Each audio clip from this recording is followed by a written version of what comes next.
terminar, tenemos que continuar y recibir sin ninguna duda a nuestro siguiente invitado mirando a gráficos y tendencias. Javier Echeverry, muy buenos días. Muy buenos días, ¿qué tal, Eva? ¿Cómo estás?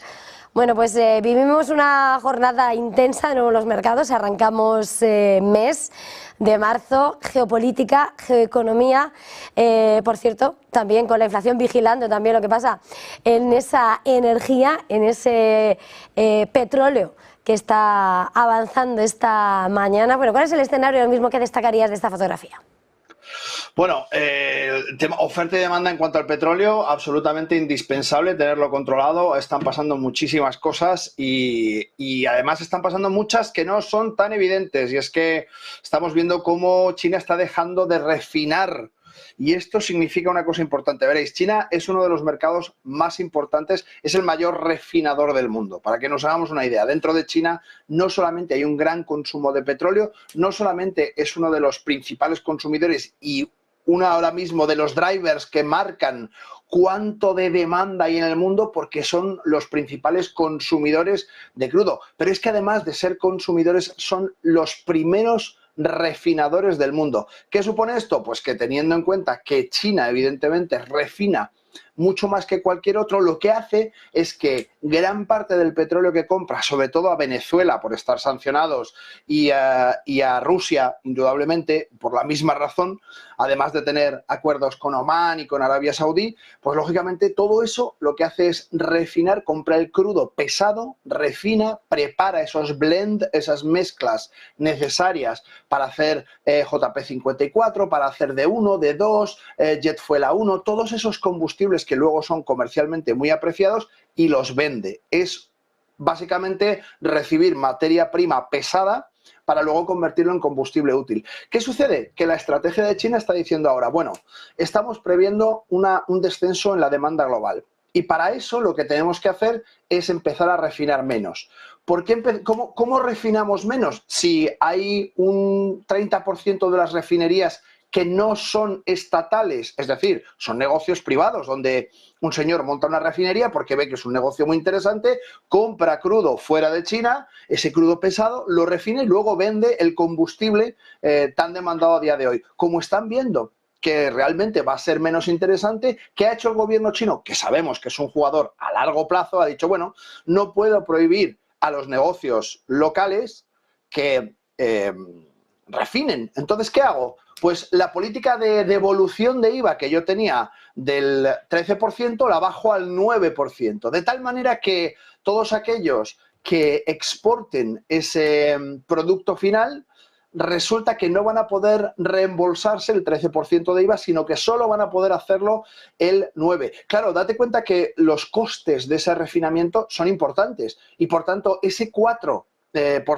menos de reembolso que reciben los refinadores privados hace que se centren en no exportar y hacer el consumo interno. ¿Qué consigue China con esto? Que es un jugador muy inteligente. En primer término, desestabilizar la balanza. Es decir, quita producto del mercado, deja de exportar tanto y aumenta su consumo interno y aumenta sus reservas internas. Evidentemente, el combustible generado no puede estar mucho tiempo. Todos sabemos ya, y lo he explicado muchas veces, que el combustible terminado tiene una fecha de caducidad. Depende del tipo de combustible, puede ser 3 meses, 6 meses o incluso un mes en los combustibles más volátiles y por tanto se tiene que hacer prácticamente a demanda porque si no realmente los costes son muy altos.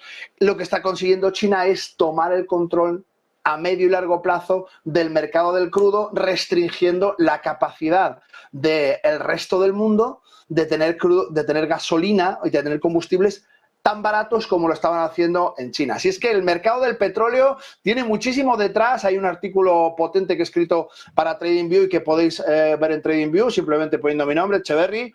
Os va a salir unos cuantos artículos dentro, pero sobre todo fijaos muy bien en cómo está el comportamiento del crudo, cómo se está comportando, cómo se está moviendo y cómo está afectando esto a la demanda global.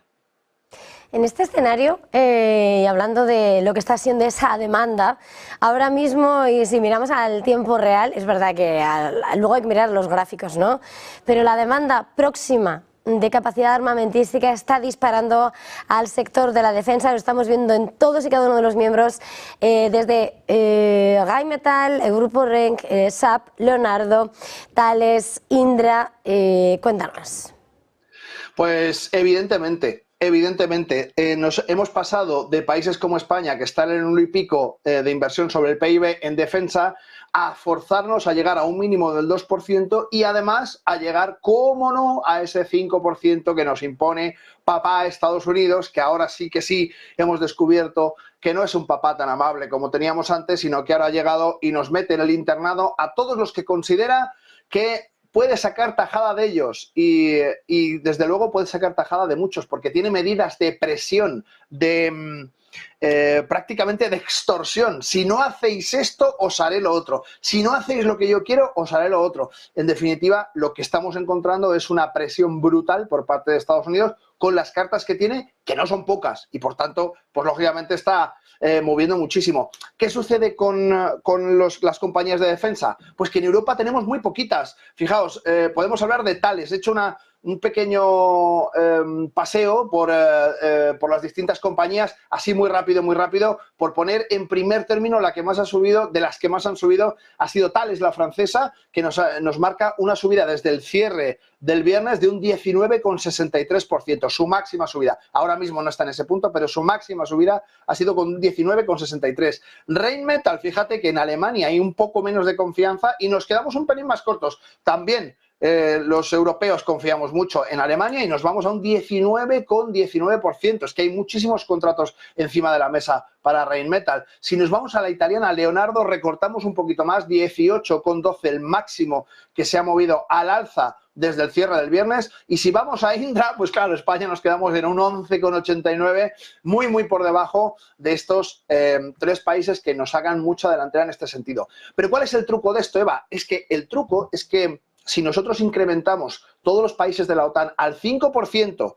lo que quiere hacer Trump, al 5% de nuestro PIB en defensa, no hay empresas que puedan asumir esos costes, no hay empresas que puedan absorber esa inyección de capital, no hay capacidad de construcción en todas las empresas europeas para poder hacer esto.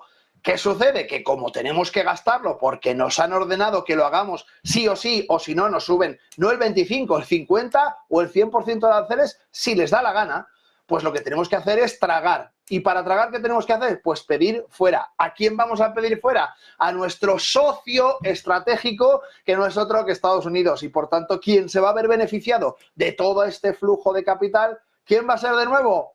Pues Estados Unidos. Indudablemente, si algo no se le puede rechazar, no se le puede negar a Trump, es que es un grandísimo hombre de negocios. No en vano está donde está, no en vano se calcula una fortuna de unos 6 billones de dólares a Donald Trump.